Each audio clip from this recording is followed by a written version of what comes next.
C'était auparavant l'ancien internat du lycée Sacré-Cœur. Après plusieurs mois de travaux financés par des subventions et par un système d'épargne solidaire de l'association Habitat et Humanisme, le bâtiment a trouvé une nouvelle vocation.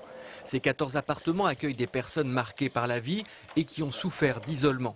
Eric est l'un des tout premiers résidents à s'être installé ici. Des problèmes personnels, des problèmes de santé, l'alcool et une vie trop dure qui heureusement s'est adoucie depuis. Donc avec ça, j'avais plus de travail, j'avais plus rien. Donc je me laissais aller en fait, si vous voulez. Donc, je me laissais aller complètement. Je mangeais presque plus, je me laissais aller.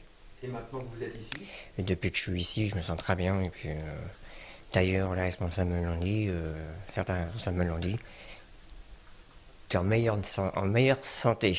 Ici, chaque résident dispose de son propre appartement, mais la maison s'est construite autour d'une cuisine et d'une pièce de vie commune où chacun peut venir selon ses désirs. Tranquillement, on efface les traces de sa solitude et on réapprend quelques repères, parfois les plus simples.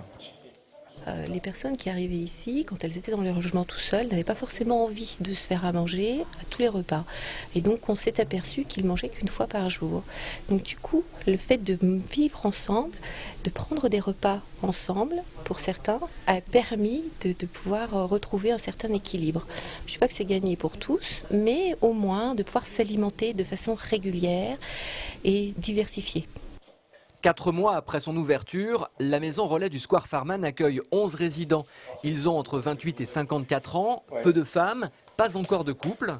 Comme Manu, qui a été à la rue avant d'arriver, la maison relais c'est désormais sa maison et c'est surtout le bon endroit.